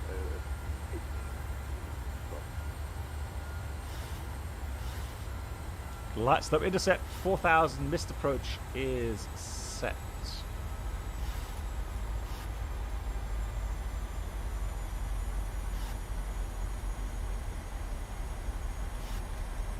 That's interesting how it takes these dips to go down. Alright, let's put the gear down.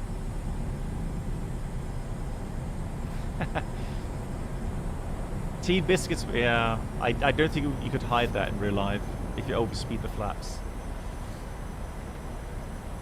Flaps 15. Alright, wind is less than 10 knots, so just add 5 knots. So 135. Here comes flaps 25. Infinity Air 711 is fully established on the ILS 28. 3711, wind 340 knots, runway 28, clear to land. Runway 28, clear to land, Infinity 711. Good, flaps 30. I said flaps 30 for crying out loud. Will he just stop memeing me with the flap lever? Blimey, there we go. Landing checklist. We have start switches, continuous, landing gear, down 3 green, flaps 30 green light, and the speed brake. Arm green light. Let's do some manual flying, shall we? First the thrust.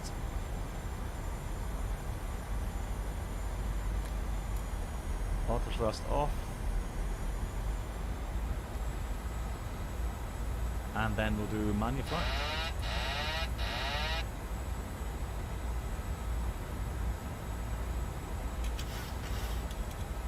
So same thing again, guys.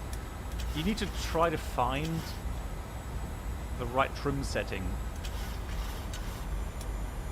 and get the aircraft trimmed nicely. If you don't have the pitch trimmed correctly, you're going to have a really hard time.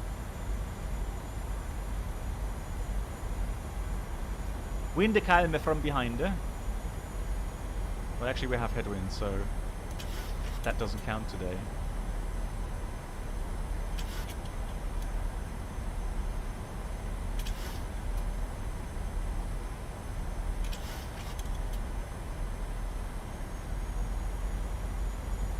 So what I'm doing is I'm adjusting the pitch, letting go of the yoke a bit, and then see what happens to the nose, if it drops or if it rises. And the 737 takes constant trimming. It really does. Charlie, reduce the minimum approach speed. You are numbered in sequence 6 miles from number 1. Reduce to minimum approach speed. 1,000. 1,000 is checked, we're stable. A bit low on the speed. 6 miles from number 1. You are number 2. 6 miles from number 1. I'm number 2. Okay, cut.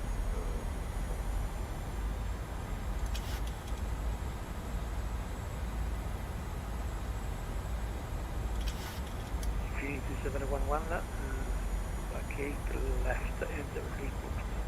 Okay, vacate left and report clear of the runway. Infinity 711. 500.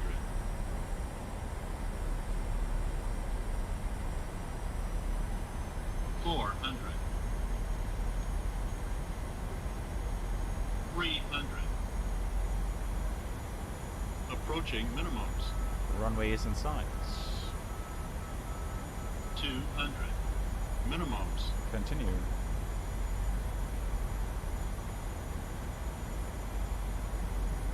100. 50. 30. 20. 10.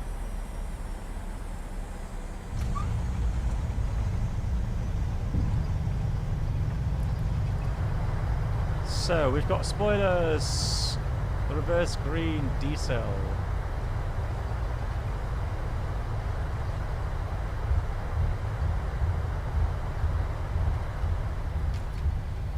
Alright, let's vacate here because we've got one traffic right behind us. So we said vacate left and report.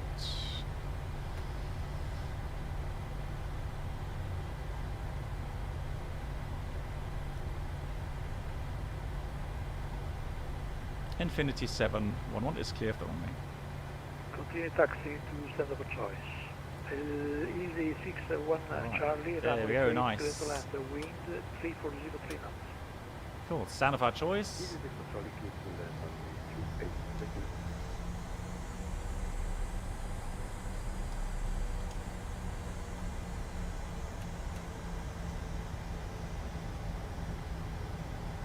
Let's go to the left here, shall we? Or to the right? No, let's go right. Let's go right, let's park. Actually, do we have a gate? It's the jetways. Or is there no jetways here at Bergamo? Yeah, there is. Yeah, again, you know, even with the yoke, it's fun. It's a lot of fun to fly. Right, I get your question in a second. Let's just park the aircraft real quickly.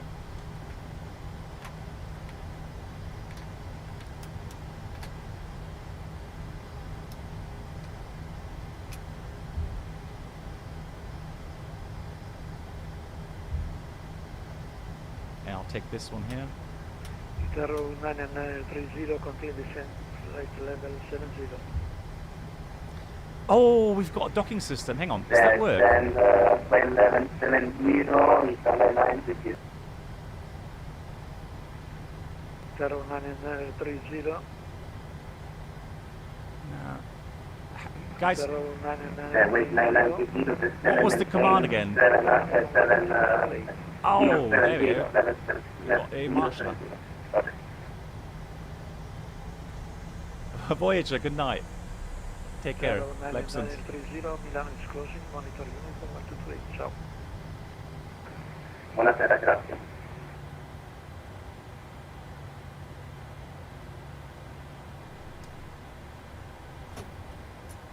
APU is available.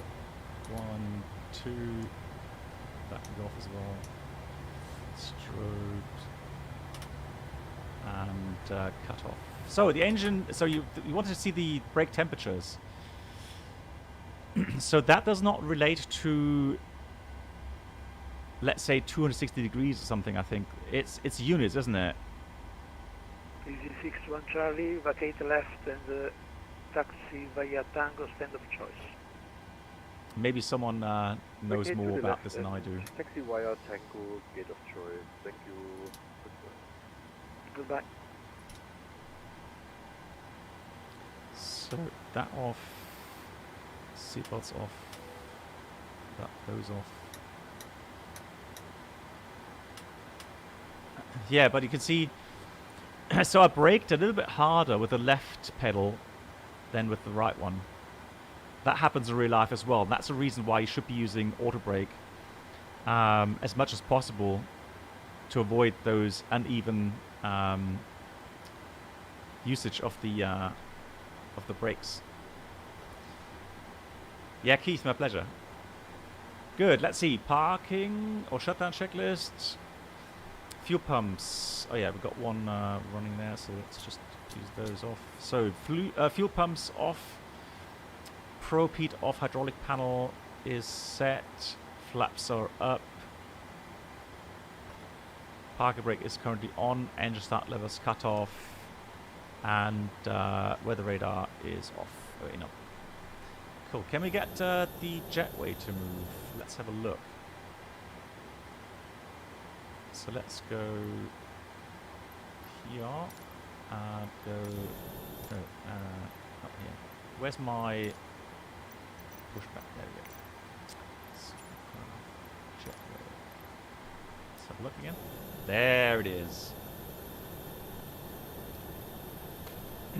Yeah, Henrik, me too. So definitely, I have to say, Microsoft is becoming more and more enjoyable. Even though it still has a couple of things that are somewhat disappointing, but it's improving, and that's a nice. That was a nice butter. I'm glad you enjoyed it.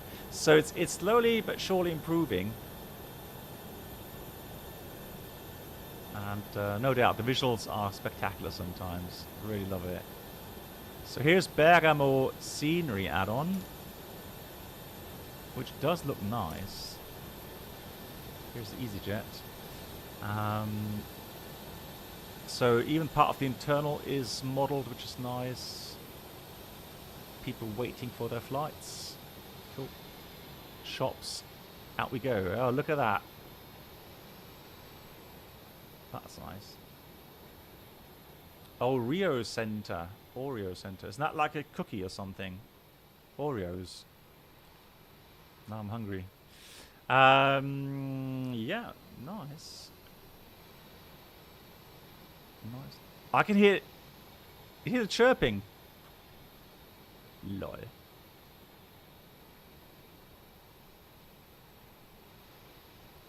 Alright, let's do daytime real quickly.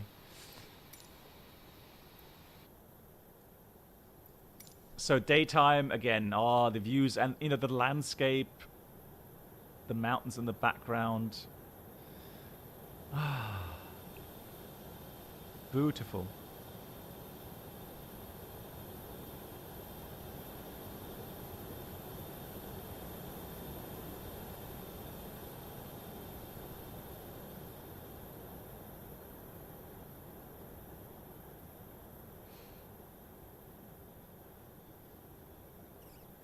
Beautiful. And again, today's livery, Infinity Airlines. Cool. That was a nice flight. Really enjoyed that as well. What can I say? Guys, the next stream is on next Wednesday. I'm off again for a 5-day trip. So again, I apologize. I'm not able to stream as much as I used to at the moment. HCP, you asked, do controllers use radar terrain in Europe? Here in New Zealand, they will specify that phrase so you can descend lower without checking those sort of things. Well, what they have here is minimum radar vectoring altitudes, and sometimes even on the Navigraph charts you may find it. So yeah, the controllers have their own minimum radar vectoring altitudes, as it's called here. But we, the pilots, we also check that according to our position and our charts, we are always maintaining 1,000 feet above the obstacles. So that's why we use the charts, contour layers, etc., etc. With contour layers, I mean these things. I'm not sure if you guys understand when I say contour layers. So these are contour layers, and that way we can judge where we are and judge where we have 1,000 feet above the layer. So the first coloring here, for example, that will be 6,000 safe. So 5,000 is the highest in that color layer. So individually it may be lower than 5,000, but it doesn't matter. So we just say if we're flying here, it would be 5,000. If it's white, we would have to maintain 4,000. The second coloring here, that's already 7,000, meaning we would need 8,000 feet to keep clear of all the obstacles, 5,000 feet, etc., etc. So, no, yeah, yesterday we already laughed at that. Yeah, he's missing one of the ones, yeah. But there we go. Big shout out, big thank you to Hendrik for the 773 donation. Thank you so much. Thanks to the Banji and Eternal for renewing their memberships. That's really kind, guys. Thanks for the support. Yeah, keep safe, guys. Keep positive. And if you like, next Wednesday I will be back. Until then, take care, everyone. Good night. And again, mighty moderators, thank you so much.